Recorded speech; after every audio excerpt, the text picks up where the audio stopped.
오늘 보실 하나님의 말씀은 창세기 21장 22절부터 34절까지입니다. 창세기 21장 22절부터 34절까지 말씀 한 절씩 교독하겠습니다. 그때 아비멜렉과 그의 군대 장관 비골이 아브라함에게 말하여 이르되 내가 무슨 일을 하든지 하나님이 너와 함께 계시도다. 그런즉 너는 나와 내 아들과 내 손자에게 거짓되이 행하지 아니하기를 이제 여기서 하나님을 가르쳐 내게 맹세하라. 내가 내게 맹세한 대로 너도 너와 내가 머무는 이 땅에 행할 것이니라.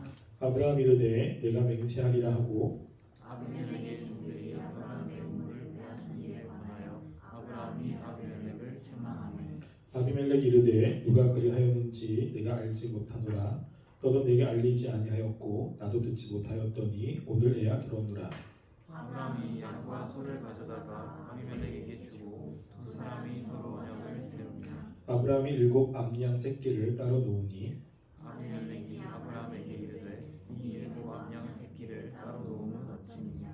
아브라함이 이르되 너는 내 손에서 이 암양 새끼 7을 받아 내가 이 읍을 판 증거를 삼으라 하고 두 사람이 거기서 서로 맹세하였으므로 그것을 브엘세바라 이름하였더라. 그들이 브엘세바에서 언약을 세우매 아비멜렉과 그 군대 장관 비골은 떠나 블레셋 사람의 땅으로 돌아가고 아브라함은 브엘세바에 에세나무를 심고 거기서 여호와신 여호와의 이름을 불렀습니다. 읽겠습니다. 그가 블레셋 사람의 땅에서 여러 날을 지냈더라. 아멘. 네, 이제 날씨가 선선해졌죠. 그래서 우리가 활동하기도 좋고 예배드리기도 좋은 그런 때가 됐습니다. 또 곧 있으면 또 총회가 있네요. 이제 내년도 우리 코람데오를 잘 이끌어갈 사람을 뽑게 되는데 기도 많이 하시고 또 우리가 또 회장님을 통해서 좀 더 나은 모습으로 발전하는 코람데오가 되길 원합니다. 그래서 제가 오늘 그 말씀 준비하고 그러면서 새로운 회장님이 이제 뽑혀가지고 시작하면서 설교 주제를 또 바꿔야겠다라는 생각을 좀 했습니다. 이제 아브라함이 거의 끝나가서 아마 22장까지만 살펴보고 그 다음에 이제 다른 말씀을 준비해서 전하려고 하는데 우리가 구약에 있는 역사서를 살펴보았다면 이제 교리를 조금 하려고 합니다. 그래서 제 계획으로는 여러분들이 교회가 어떤 공동체인지를 좀 알았으면 하는 이런 마음이 있어가지고 교회론을 아마 하게 될 것 같습니다. 그래서 하게 되면 한 22~23번 정도 하게 될 거예요. 그래서 그거 하면 또 신약으로 넘어가서 신약의 말씀을 좀 같이 나누고 그러려고 합니다. 우리가 아브라함 보니까는 제가 거의 20번 이상을 한 것 같아요. 1월 달부터 시작해서 10월 달까지 지금 하고 있는데 아브라함 조금 말씀 기억나시나요? 네, 알겠습니다. 네, 그때마다 읽으면서 기억나는 게 있을 거라고 저는 믿고 싶습니다. 네. 오늘 이제 아브라함이 하나님께 이삭을 바치기 전에 이제 있었던 사건이 하나가 기록이 되어 있습니다. 하나님의 때에 하나님께서 이삭을 주었습니다. 이삭을 받은 것이 하나님의 축복이지만 아브라함이 이전에 행했던 그 죄악된 행위 때문에 아브라함의 삶에 어려움이 찾아왔다는 내용을 살펴보았습니다. 그런데 그 어려움을 하나님이 해결을 하죠. 그러니까 우리의 삶에 문제를 우리가 만들지만 실제로 그 문제를 해결할 능력이 우리 가운데 없는 경우가 참 많이 있습니다. 그래서 문제는 내가 만들지만 그 문제에 따른 어려움 때문에 때로는 고민하고 때로는 힘들 때가 참 많이 있는데 그 문제를 해결하는 분도 하나님이십니다. 오늘 말씀에도 이제 그런 이야기가 나오긴 합니다. 오늘 말씀에 보면 아비멜렉과의 군대 장관 비걸과 함께 아브라함을 찾아오는데요. 지도 한번 좀 보겠습니다. 우리가 수련회 때 지도를 봤으니까.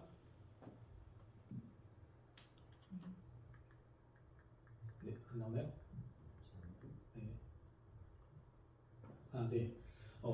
여기가 이제 이스라엘 지역입니다. 이렇게 염해 사해가 있고 가나안 땅이 있고 그래서 요 지역이 지금 브엘세바라고 하는 곳이에요.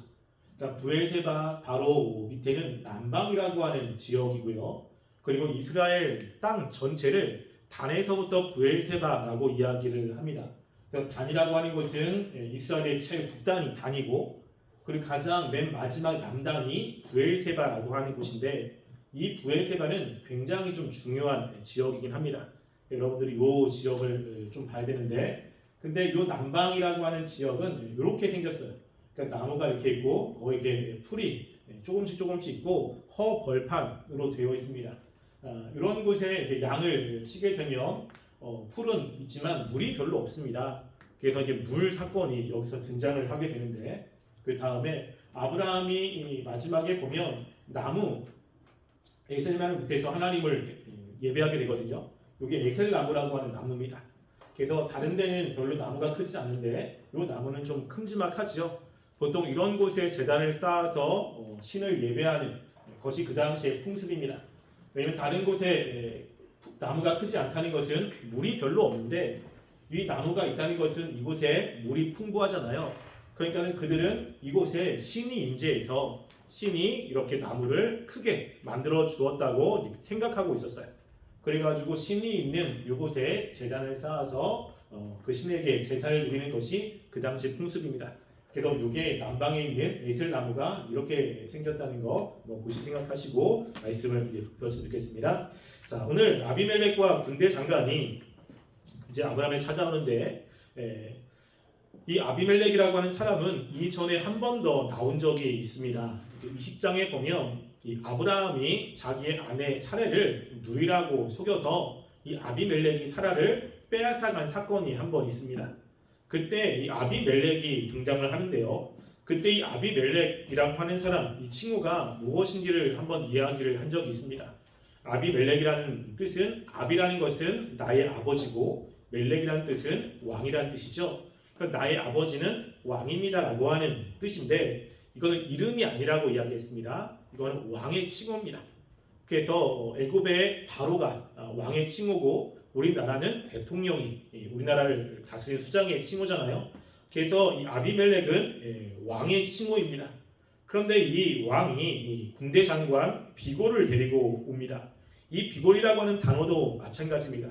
이 비골은 군대 장관의 직함이에요. 그래서 60년 후에 똑같이 아비멜렉이 비골을 데리고 이삭에게 찾아가는 사건이 기록이 되어 있습니다. 그래서 창세기 26장 26절에 보면 이야기를 하는데요. 거기 한번 읽어볼게요. 읽겠습니다. 시작. 아비멜렉이 그의 친구 아우삭과 군대 장관 비골과 더불어 그랄에서부터 이삭에게로 온지라. 아멘. 지금 21장과 26장 그 사이는 60년이라는 시간이 지납니다. 그 60년이 지나도 아비멜렉이 있고 비골이 있죠. 그래서 이 사람은 동일한 사람이 아니라 직함이기 때문에 그 나라 블레셋 지역의 왕과 블레셋 지역의 군대 장관이 찾아온 이야기를 하고 있습니다. 지금 아비멜렉은 아브라함과 언약을 체결하기 위해서 찾아왔습니다. 그런데 군대 장관을 데리고 왔다는 것은 만약에 언약 체결이 잘 안 되면 군사적인 위협을 가할 수 있다라고 하는 무언의 압박을 주기 위해서 찾아온 거죠. 그래서 이 사람은 아브라함과 언약을 맺고자 합니다. 그 언약의 내용이 23절에 나와 있는데요. 23절 보시면 이렇게 기록되어 있죠. 그런즉 너는 나와 내 아들과 내 손자에게 거짓되이 행하지 아니하기를 이제 여기서 하나님을 가리켜 내게 맹세하라. 내가 내게 후대한 대로 너도 나와 내게 머무는 이 땅에 행할 것이니라 라고 이야기합니다. 지금 이 아비멜렉이 아브라함에게 언약을 맺자고 제안을 하죠. 근데 그 언약이 그 대대손손 맺는 언약을 이야기합니다. 나와 내 아들과 내 손자까지 거짓되지 행하지 말라라고 이야기를 하죠. 즉 지금 아비멜렉은 한 나라의 왕입니다. 조금 크지는 않지만, 그런데 아브라함은 한 족속의 수장입니다. 한 나라와 한 족속은 규명을 해서 조금 다르죠. 원래는 한 족속의 수장이 한 나라의 왕에게 찾아가서 언약을 맺어 달라고 부탁을 해야 됩니다. 근데 무엇인가 이게 좀 잘못되어 있어요. 거기다가 당대만이 아니라 그의 자손, 그리고 대대 후손까지 거짓되이 행하지 말라라고 이야기하면서 그 언약을 지켜달라고 부탁을 하고 있습니다. 여기 거짓되이 행하지 말라라고 하는 말을 한 이유는 아브라함이 거짓말을 한 적이 있잖아요. 이거를 알고 있습니다. 그래서 자기의 아내를 누이라고 해서 어려움을 당한 적이 한 번 있는 거예요. 그래서 아브라함에게 너는 다시는 거짓말하지 말고 우리들에게 진실하게 대해라 라고 이야기를 하는 겁니다. 그래서 지금 요 말씀 보면 또 앞에 있었던 20장하고는 조금 상황이 달라졌습니다.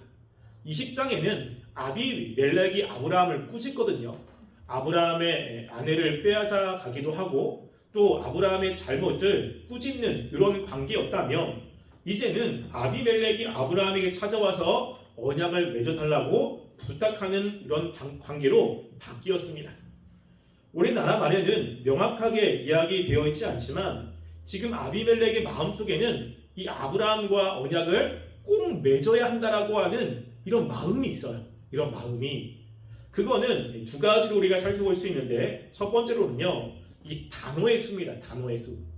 아비멜렉이 아브라함에게 찾아와서 언약을 맺어달라고 이야기를 할 때 히브리 단어가 21개 단어로 되어 있어요.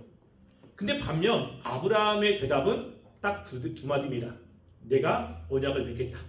딱 두 마디입니다. 그러니까 우리가 보통 사회에서도 좀 무엇인가 바라는 사람이 그 언약을 맺고 싶은 사람에게 찾아가서 프리젠테이션을 하잖아요. 많은 이야기를 합니다. 왜 그렇게 할 수밖에 없는지, 왜냐하면 그것이 너무 필요하기 때문이죠. 그런데 거기에서 우리가 볼 때 갑의 입장인 사람들은 알았어 하면 끝이거든요. 지금 여기서 보면 아비멜렉이 아브라함과 언약을 맺기를 간절히 원하고 있습니다. 거기다가 아비멜렉이 쓰는 단어를 보면 23절에 그런즉이라고 되어 있지만 히브리 언어의 의미로는요. 그런즉 너는 지금 여기서 라고 하는 거예요. 지금 당장 언약을 맺고 싶은 겁니다. 왜냐하면 이 아브라함과 언약을 맺는 것이 자신들에게 유리하고 언약을 맺지 않으면 무엇인가 큰일 날 일이 있다라고 하는 것을 암시하고 있습니다. 이렇게 한 나라의 왕이 한 족속의 족장인 아브라함에게 와가지고 제발 좀 언약을 맺게 해달라고 하는 이유가 과연 무엇일까요? 그 다음에 나와 있습니다.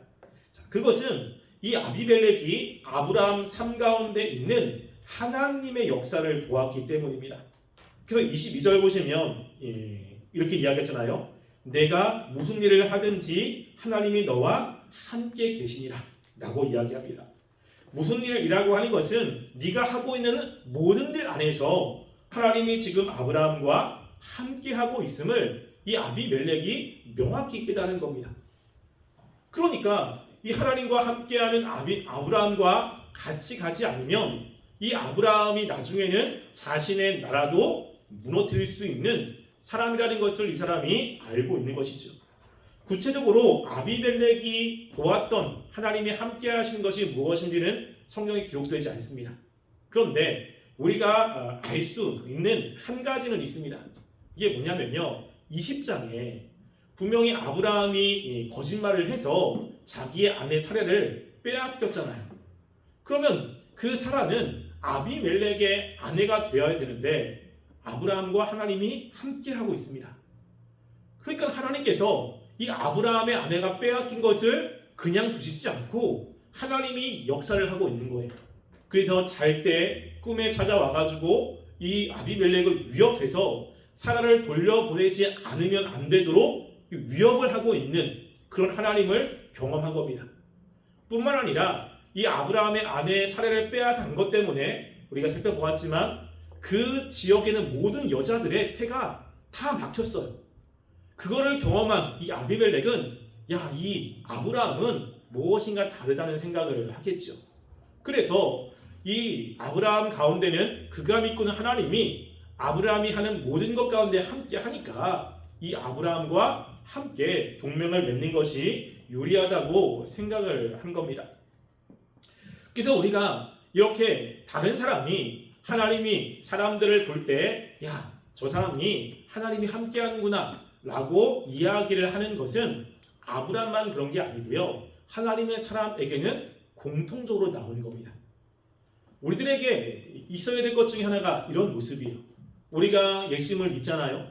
그리고 예수님을 믿으면 예수님이 우리의 삶 가운데 늘 동행하십니다. 하나님이 우리의 하는 곳에 함께 하시죠. 근데 그것을 내가 드러내는 것이 아니라 다른 사람이 그것을 볼 수 있느냐라고 하는 거예요. 나는 예수 믿는 사람입니다. 하나님이 나의 삶 가운데 이런 것들을 해주셨습니다. 간증하는 것도 있지만 주변에 아는 사람들이 나를 보았을 때 야, 정말로 하나님이 함께하는 사람이구나, 하나님의 은혜를 경험하는 사람이구나 라는 것들을 깨닫는 사람인가 라고 하는 것이죠. 그래서 족장들에게는 이것이 굉장히 많았습니다. 그래서 우리가 몇 가지를 한번 찾아볼게요. 창세기 26장 26절부터 29절 말씀 한번 볼까요?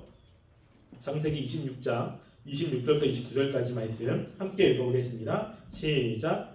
아비멜렉이 그 친구 아우삭과 군대장관 비돌과 더불어 그랄에서부터 이삭에게로 온지라.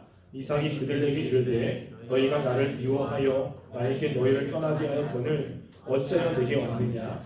그들이 이르되 여호와께서 너와 함께 계심을 우리가 목만 보았으므로 우리의 사이 곧 우리와 너 사이에 맹세하여 너와 계약을 맺으리라 하였노라. 너는 우리를 해하지 말라. 이는 우리가 너를 범하지 아니하고 선한 일만 내게 행하여 내가 평안히 가게 하였습니다. 이제 너는 여호와께 복을 받은 자니라. 아멘. 여기 또 보면요, 아비멜렉과 비웃이 이삭을 찾아옵니다. 이삭이 찾아왔을 때 이삭은 이들에게 이야기합니다. 너희가 나를 미워해서 떠나게 만들었는데 왜 나한테 오냐? 라고 이야기를 하죠. 그럴 때는 지금 이 사건 전에는 이 아비멜렉이 이삭을 보았을 때 그들이 자신들에게 도움이 되지 않을 거라고 생각한 겁니다. 그래서 내쫓은 거죠. 그런데 이삭의 삶을 잘 보니까 이삭의 삶에 하나님이 함께하는 거예요. 이삭이 하는 그런 일 가운데 하나님이 역사하심을 이 아비멜렉이 보았습니다. 그 중에 하나가 뭐냐면요, 우물을 팔 때마다 물이 나오는 겁니다. 지금 이 당시에는 물이 굉장히 중요한데 이 물을 팔 때마다 나온다는 건 이들에게는 엄청난 충격입니다. 많이 파도 물이 잘 안 나오거든요. 그런 걸 보면서 야, 하나님이 너와 함께 하는구나 라는 것을 느껴가지고 언약을 맺자고 지금 찾아오고 있는 거죠. 야곱도 마찬가지입니다. 이 야곱도 삼촌 라반과 함께 있다가 이 라반에게서 도망가죠. 그때 라반이 야곱에게 한 이야기 중에 하나가 뭐냐면 여호와께서 너로 말미암아 내게 복을 준 줄을 내가 알았다라고 이야기합니다. 그러니까는 야곱과 하나님이 함께해서 야곱이 하는 일에 여호와께서 복을 준 거예요. 이것을 누가 보았죠? 라반이 본 겁니다. 야곱도 마찬가지입니다. 보디발 집에서 일을 하는데 이 보디발이 이 요셉을 보면서 하나님이 너와 함께 하시는구나 라는 이야기를 하고 있는 거예요. 우리가 하나님을 잘 믿는다면 우리의 삶 속에서 다른 사람들이 하나님이 함께하는 사람이다 라는 것을 보아야 됩니다. 이게 이제 우리가 신앙생활을 잘하는 모습 가운데 하나죠. 이거는 예수님이 우리에게 명령하신 명령과도 같습니다. 우리 마태복음 5장 16절 말씀 한번 볼게요. 자, 마태복음 5장 16절 함께 읽어보겠습니다. 시작. 이같이 너희 빛이 사람 앞에 비치게 하여 그들로 너희 착한 행실을 보고 하늘에 계신 너희 아버지께 영광을 돌리게 하라. 아멘. 마태복음 5장은 팔복 이후에 나와 있는 이 말씀입니다. 팔복은 그리스도인들의 삶에 대해서 이야기를 하고 있는데요. 그리스도가 하나님께 복을 받은 사람이라면 그리스도는 이인들은 이 세상에서 빛과 소금의 역할을 감당하게 됩니다. 그런 삶의 존재로 살아가면 지금 여기 나와 있는 것처럼 너희 빛을 사람에게 비치는 거예요. 여기 빛이라는 것은 행동이거든요. 우리의 행동을 사람에게 비추는데 사람들이 그걸 보고 뭐라고 이야기하냐면 하늘에 계신 아버지께 영광을 돌립니다. 이런 보통 그 사람이 성한 행동을 하고 그 사람이 무엇인가 다른 사람이 볼 때 그 위대한 일을 한다면 그 사람이 칭찬을 받는 것이 마땅하죠. 그 사람이 영광을 받는 것이 마땅합니다. 근데 누구에게 영광을 돌리라고 이야기하죠? 하나님께 영광을 돌리라는 거예요. 그랬다는 것은 사람들이 그리스도인들을 통해서 하나님이 함께 하심을 본다는 겁니다. 그 사람의 능력과 그 사람이 가지고 있는 실력, 그 사람이 가지고 있는 어떤 재능, 이것 때문이 아니라 그 사람이 가지고 있는 것 이상의 무엇인가가 있다는 것을 알게 된다는 거예요. 이게. 그래서 그의 삶과 행동을 통해 하나님이 함께하고 있다는 것을 주변 사람들이 깨닫게 되는 일이 있습니다. 이게 실제로 초대교회에서도 일어나게 되거든요. 초대교회에서 사람들에게 그리스도인이다라고 하는 칭호를 처음으로 받은 교회가 있습니다. 혹시 어느 교회인지 아실까요? 우리 그리스도인이라고 해가지고 이제 당연히 그렇게 이름을 쓰잖아요. 근데 초대교회 당시에 사람들에게 야 너는 그리스도인이야. 다른 말로 하면 너는 예수님을 따라가는 사람이다. 너의 삶 가운데 예수님의 모습이 보인다. 라고 하는 칭호거든요. 그래서 그런 사람들을 너희는 그리스도인이야. 예수님의 사람이다. 라고 이야기를 한 교회가 안디옥 교회입니다. 안디옥 교회. 그러니까 이방인 교회 중에 첫 번째 교회인 안디옥 교회에서 다른 사람들에게 그런 칭호를 받은 거예요. 그들이 찾아가서 우리는 예수님을 따르는 사람입니다. 우리는 예수님의 뒤를 쫓아서 살아가는 사람이다. 라고 이야기를 한 것이 아니라 주변 사람들에게 그러한 칭호를 받은 겁니다. 우리도 마찬가지죠. 우리가 하나님이 함께하는 사람이고 예수님을 믿는 사람이라면 다른 사람들이 우리를 볼 때 야 하나님이 함께하는구나. 하나님의 역사가 있구나. 라는 것들을 깨닫게 되어야 되는 것입니다. 그래서 우리가 가지고 있는 능력으로 행하는 것이 아니라 우리가 할 수 없는 그 이상의 것들을 하나님이 주시는 힘으로 그것들을 감당해 내야 되는 거거든요. 그래서 그런 것들이 과연 우리의 삶 가운데 있느냐라고 하는 것이죠. 그럴 때 그것이 필요한 것 중에 하나가 그런 모습이 이런 거거든요. 뭐냐면 신약에 보면 구약에서야 어떠한 물질적인 것들, 어떠한 지위나 이런 것들을 통해서 하나님의 역사를 보여주셨지만 신약에 있는 사람들에게는 그런 것이 아닙니다. 신약에 있는 사람들에게 하나님의 은혜가 있다라는 것은 어떤 것과 관련이 있냐면요. 우리가 절망의 순간에, 어려움의 순간에, 괴로운 순간에 그 순간에 희망을 가지고 살아가는 거예요. 우리가 삶에서 당하는 어려움은 그 어려움을 당할 때 똑같은 것을 느끼게 됩니다. 믿는 사람이건 믿지 않는 사람이건. 그리고 그런 어려움을 느낀다는 것은 내가 가지고 있는 능력으로 해결이 안 된다는 거거든요. 그러면 그런 사람들에게 나오는 것은 좌절, 때로는 염려, 근심인 겁니다. 그런데 그런 순간에 하나님을 믿는 사람들은 자신들의 능력이 아닌 하나님의 은혜로 무엇인가 하나님의 역사하심을 기대하며 믿음으로 나아가는 확신과 그리고 소망이 명확하게 있다는 것이죠. 이런 것들이 예수 믿는 사람들에게 나타나게 됩니다.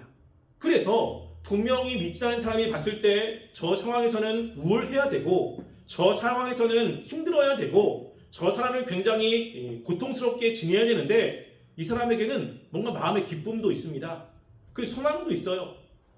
그런 것들을 보면서 무엇과 무엇인가 우리와 다르다라고 하는 이러한 것들을 느끼게 돼야 되는 겁니다.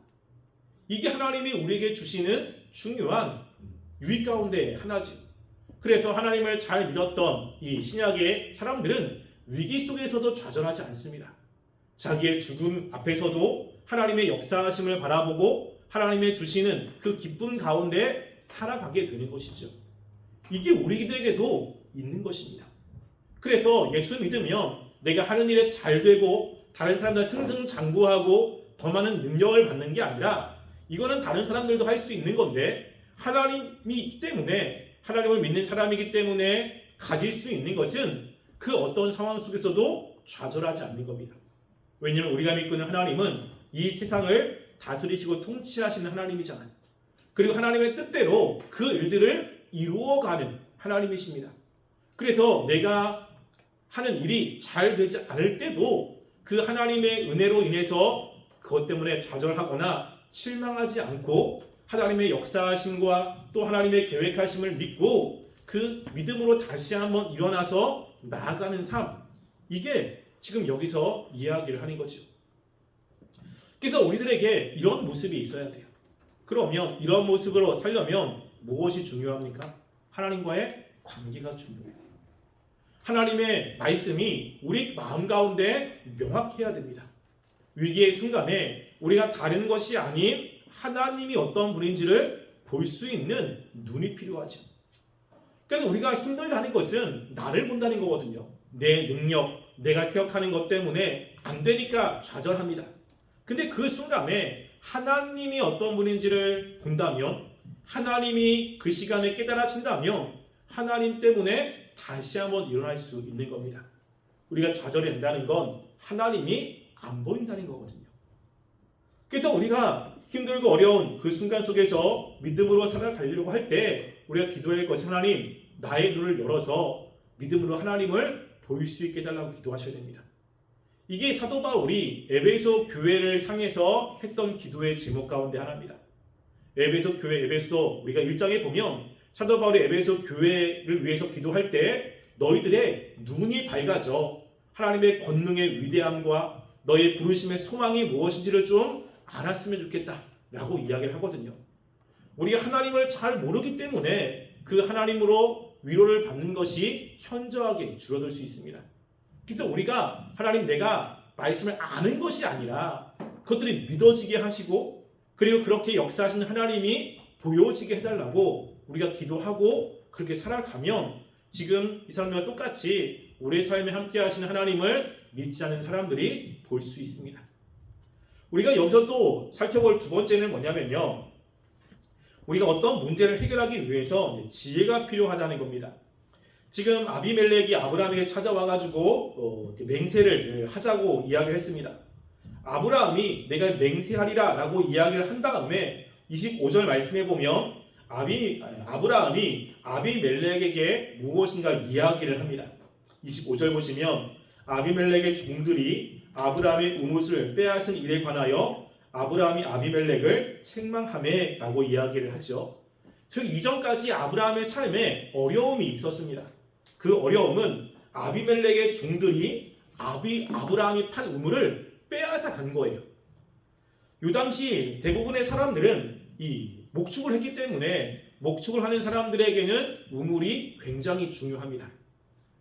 물이 없으면 양들이 다 죽기 때문이죠.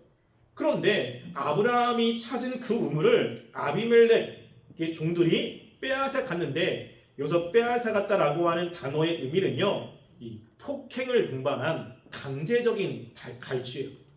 그러니까 자신들이 한 나라기 때문에 군사적으로도 월등한 그런 군사력을 가지고 있어서 아브라함이 우물을 파면 사람들이 와가지고 그것을 강제로 빼앗아 가는 거예요.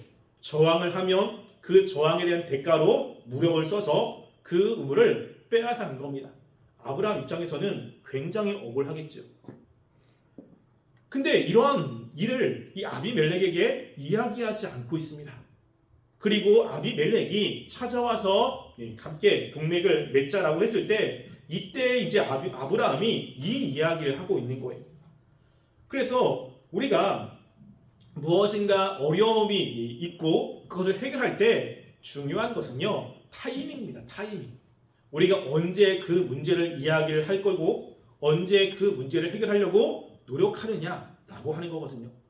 지금 아브라함이 아비멜렉이 찾아왔을 때 그 문제에 대해서 이야기를 합니다. 우리나라 말에는 25절 하반절에 책망하매라고 되어 있지만 원어적인 의미는요, 자초지종을 알아보고 조목조목 이야기를 하는 거예요. 자신이 그동안 경험했던 것, 자신이 그동안 당했던 것들을 이 아비멜렉에게 조목조목 다 이야기를 하는 겁니다. 그러고 났더니 아비멜렉이 나는 몰랐다, 너도 이야기하지 않고 종들도 이야기하지 않았다 라고 이야기를 하죠. 물론 그게 사실일 수도 있습니다. 근데 중요한 것은 이 문제가 결국에는 해결이 돼서 그 아브라함이 판 우물을 아브라함이 돌려받게 됩니다. 그래서 그 우물의 이름이 부엘세바거든요.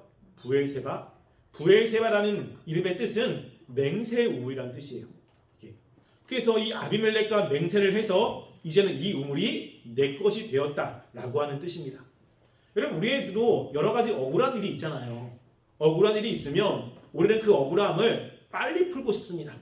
사람과의 관계 속에서 내가 억울했을 때 이 억울함을 참지 못해서 먼저 이야기하고 그걸 하소연하는 일들이 벌어지죠.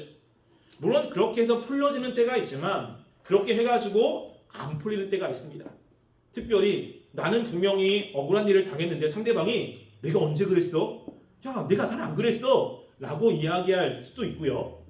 또 사람은 자신이 잘못했어도 그 사건들이 수면 위로 나오면 방어 기제로 부인하는 경향이 있습니다. 아니라고 그럽니다.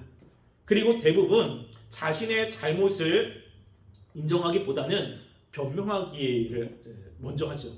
그래서 심리학자는 무엇인가 자신의 잘못이 드러났을 때 그것을 변명하기 위해서 1초에 5가지를 생각한답니다. 1초에. 여러분도 한번 생각해 보세요. 내가 잘못했어. 누군가 나에게 너 왜 그렇게 했어? 라고 했을 때 머릿속에 이 5가지의 변명거리가 있어요. 근데 그게 변명이 안 되는 건 자기도 알아요. 그런데 그냥 그런 생각을 하는 거예요. 누구 때문에, 상황 때문에, 어쩔 수 없어서, 아파서, 몰라서 뭐 여러 가지 변명을 하게 되는 거죠. 그렇게 변명해서 문제가 해결되지 않을 때가 참 많아요. 이게. 근데 아브라함은 지혜롭게 이 문제를 해결할 타이밍을 알았다는 겁니다. 이 타이밍이 너무 중요하거든요. 그래서 그 정확하게 이야기할 타이밍에 이야기하면 상대방도 나도 그 문제를 잘 해결할 수 있어요. 그 타이밍은 무엇이냐면 바로 하나님이 일하시는 타이밍이 있습니다. 하나님이 일하시는. 여기도 마찬가지거든요. 지금 아비멜렉이 아브라함에게 찾아와서 동맹을 맺자고 했을 때 하나님이 아브라함과 함께 한 것을 아비멜렉이 볼 수 있도록 하나님이 하신 거예요. 그리고 아브라함에게 찾아오도록 했잖아요. 그러니까 지금 아브라함은 아비멜렉은 아브라함에게 호의적인 마음입니다. 지금 아비멜렉이 아브라함에게 무엇인가 언약을 맺자고 이야기하는 입장이잖아요. 그러니까 그때 아브라함이 이야기하면 들어주게 되는 거죠. 여러분, 어떤 문제가 해결할 때 내가 그 문제에 대한 억울함이 있는 것도 중요하지만 상대방이 그 이야기를 들을 수 있는 상황이냐가 되게 중요합니다. 언제 이야기하느냐가 굉장히 중요하거든요. 회사에 가면 진짜 눈치 없는 친구들이 있습니다. 눈치 없는 친구들. 무엇인가 이제 결제를 맡아야 되고 무엇인가 회사에 요청해서 무엇인가 이렇게 받으려고 할 때 그럼 그것을 이야기하는 타임도 되게 중요하거든요. 언제 이야기를 해야 되냐면 상사가 기분 좋을 때 이야기해야 됩니다. 이게. 근데 눈치 없는 친구들은 그냥 들어가요. 분명히 이제 그래서 보통 지혜로운 그런 직원들은 상사가 들어왔을 때 어떤 표정이냐를 좀 보게 됩니다. 딱 들어왔는데 기분이 좋아요. 그럼 들어갑니다. 가서 요청을 하는데 딱 들어왔는데 벌써 표정이 별로 안 좋아요. 그래서 뭔가 일이 있는데 가가지고 조금 이렇게 잘 안 될 만한 것들을 이야기합니다. 그러면 혼나고 오는 거죠. 그리고 이야기할 때 언제 이야기를 하면 좋냐면 밥 먹을 거여서 밥 먹을 때 이 배가 든든하면 뭔가 기분이 좋아지잖아요. 얘기해야 될지 말아야 할 타이밍은 점심 먹기 전에 얘기하면 안 됩니다. 배가 고프면 사람은 짜증나거든요. 근데 그때 가가지고 막 중요한 이야기하고 그때 가서 어려운 이야기하면 이게 별로 안 좋아요. 그러니까 다른 사람에게 무엇인가 부탁을 할 때도 다른 사람의 그 상황이 어떠냐 이거를 눈여겨봐야 돼요. 그냥 내가 정말 원해가지고 내 의지로 아니면 내가 불타올라서 막 찾아가면 문제가 일어나게 됩니다. 이게 이제 우리의 삶의 어려움을 해결하는 중요한 지혜죠. 아브라함이 그런 겁니다. 특별히 하나님이 우리의 삶 가운데 역사하시는 타이밍이 있거든요. 그 타이밍을 보는 게 굉장히 중요합니다. 저도 그런 거 있거든요. 제가 여러분들 이렇게 말씀을 전하고 또 면담을 하거나 그럴 때 누군가를 만나고 누군가를 만나지 않습니다. 그리고 누군가에 가서 얘기를 하고 누군가에게 얘기하지 않습니다. 그러니까 분명히 신앙생활을 잘못하고 있는데 저는 찾아가지 않는 이유가 하나님의 역사하심이 있느냐 없느냐를 보게 됩니다. 무엇인가 말씀을 듣고 깨달음도 있고 마음이 열려 있다면 충분히 이야기를 했을 때 받아들일 수 있는 가능성이 높잖아요. 그런데 하나님과의 관계가 멀어져. 그래서 자꾸만 힘든 일이 있고 그것 때문에 불평도 있고 그러면 찾아가봐야 아무런 소용이 별로 없습니다. 그래서 무엇인가 누구를 만나야겠다는 생각을 늘 하고 있는데 타이밍이 언제냐 이거를 계속 보는 거예요. 그래서 이번에 무엇인가 은혜를 받고 있구나 그러면 그 타이밍입니다. 수비 안 했지. 그리고 무엇인가 지금 아직 아닌 것 같아. 이런 것들을 되게 유심히 봐요. 그래서 우리가 어려움을 당할 때 하나님께 기도할 것이 하나님이 역사하시는 타이밍 그때가 언제입니까? 이런 것들을 우리가 물어봐야 되고 볼 수 있는 눈이 있어야 됩니다. 그러려면 뭐가 필요하죠? 하나님을 알아야 돼요. 분명히 하나님이 우리의 삶 가운데 역사하시는 때가 있거든요. 그럼 그 하나님이 역사하기 때문에 하나님을 아는 사람들은 그런 것들이 보이기 시작합니다. 지금 하나님이 무엇인가 내 삶 가운데 역사하고 있구나. 지금 하나님이 무엇인가 내 삶 가운데 간섭하고 있구나 라고 한다면 그때 우리가 그 문제를 해결할 수 있는 기회인 것입니다. 그 전까지는 어떻게 하죠? 참아야 되는 거예요. 때로는 억울하기도 하고 때로는 그것 때문에 힘들기도 하지만 인내하고 참는 것도 필요합니다. 아브라함도 지금까지 참아온 거죠. 그러다가 하나님의 역사로 아비멜렉이 찾아오니까 그때 이야기를 하고 그 이야기를 통해서 이 문제가 아무런 제재 없이 해결되는 것을 보게 됩니다. 우리가 역사상 우리가 종교개혁 있잖아요. 종교개혁도 마찬가지입니다. 중세가 굉장히 타락했는데 1517년 이 비텐베르그의 루터가 195개의 방방구를 붙였잖아요. 우리는 그렇게 가지고 이게 막 퍼졌다고 생각을 하지만 실제로 그렇지 않습니다. 루터는 종교를 새로 개혁하려고 하는 마음조차가 없었어요. 그냥 중세가 너무 타락하니까 이 타락한 이 시대를 사람들에게 좀 알렸으면 좋겠다라고 마음 먹어서 95개의 방방문을 붙였다가 바로 뗐어요. 이게. 그래서 붙이고 나서 그걸 뗀 거예요. 근데 그 사이에 어떤 사람이 그걸 본 겁니다. 보고 나서 그거를 그 당시 이제 한참 발달된 것 중에 하나가 인쇄술이거든요. 인쇄술이 발달돼서 그게 인쇄가 된 거예요. 그래가지고 이게 유럽 전역에 퍼졌습니다. 그래가지고 루터는 이것 때문에 죽음의 위협도 되게 많이 느꼈거든요. 왜냐면 자기는 그 당시 카톨릭을 개혁할 생각이 없어요. 근데 자꾸만 상황이 그렇게 진행이 되어지고 그리고 자기가 쓴 것 때문에 많은 사람들이 영향을 받고 갑자기 불길처럼 일어난 겁니다. 그리고 자기는 죽음의 위협이 막 닥치고 근데 자기 마음속에는 이게 명확하고 그래서 그냥 그것을 그런 상황 속에서 자기의 일을 감당한 거예요. 이게 종교개혁의 발단이 된 겁니다. 하나님께서도 그 루터의 그 타이밍을 하나님이 사용하신 거죠. 그러니까 하나님께서 우리의 삶 가운데 역사하실 때 하나님의 타이밍이 분명히 있습니다. 여러분이 그 타이밍, 그때 하나님이 일하실 때 함께 움직이시고 함께 일을 하시면 여러분의 어려움이나 것들을 해결할 수 있을 겁니다. 그래서 우리가 기도할 것 중에 하나는 하나님이 역사하시는 타이밍을 보게 해주세요. 기도하셔야 되고 또 우리가 하나님의 말씀을 통해 하나님의 그 능력을 볼 수 있는 눈을 달라고 기도하셔서 이렇게 하나님과 동행하는 삶이 되어 다른 사람들로부터 하나님이 함께하는구나 라는 그러한 인정과 또 우리의 삶에 하나님의 역사로 어려움들이 해결되는 일들을 경험하는 삶이 되기를 간절히 소원합니다. 우리가 함께 기도하겠습니다. 우리 말씀을 생각하며 기도할 텐데요. 하나님, 우리가 하나님을 보길 원합니다. 우리 하나님을 믿는 사람인데 하나님 믿지 않는 사람들이 우리를 보면서 과연 하나님을 믿는 사람들은 다르다. 하나님이 함께한다 라고 하는 그런 이야기를 들을 수 있도록 도와주시고 또 우리가 어렵고 힘들 때 정말 하나님의 그 타이밍에 우리가 함께 일하여 정말 우리의 어려움들이 잘 해결될 수 있도록 하나님 우리의 눈을 열어달라고 함께 기도하겠습니다. 사랑하는 우리가 이 시간 주 앞에 기도합니다. 하나님 우리가 하나님의 역사하심들을 알기를 원하고 또 하나님이 알기를 원합니다. 그래서 정말 우리가 우리 순간순간마다 하나님의 함께하심을 보고 하나님 어렵고 힘든 것이 아닌 하나님의 계획과 뜻과 하나님의 능력과 하나님의 선하심을 바라보며 믿음으로 살게 하여 주시옵소서. 또한 우리가 어려움이 있을 때 하나님이 일하시는 타이밍이 있습니다. 하나님이 움직이시는 그 타이밍을 명확히 알아 우리가 함께 동행하는 삶이 되게 도와주셔서 하나님 우리가 하나님이 일하시지 않을 때는 우리도 기도하며 참고 인내하게 하시고 또 하나님이 일하실 때 정말 주님께서 아버지 역사하심을 경험하게 해주시옵소서. 아버지 도와주시기 바랍니다. 사랑하는 우리가 바라보고 믿음으로 살아가 하나님의 우리의 삶 가운데 역사하심을 경험하고 많은 사람들이 그것을 통해 좀 하나님이 함께 하심을 깨닫게 도와주시옵소서. 하나님, 우리가 하나님이 어떤 분인지를 바로 알게 하시고 또 하나님이 일하심을 바로 깨닫게 하셔서 하나님과 함께 동행하며 함께 움직이는 삶이 되게 하여 주시옵소서.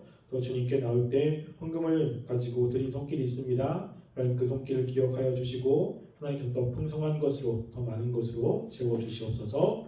지금은 우리 주 예수 그리스도의 은혜와 하나님의 사랑과 성령님의 교통하심이 늘 하나님을 바라보며 정말 주님을 보고 믿음으로 살아가 하나님의 주신 그 풍성한 은혜들을 삶으로 경험하길 원하여 고개 숙인 우리 청년부 머리 위에와 가정 위에와 이 세계 위에 지금부터 영원토록 함께 있을지어다.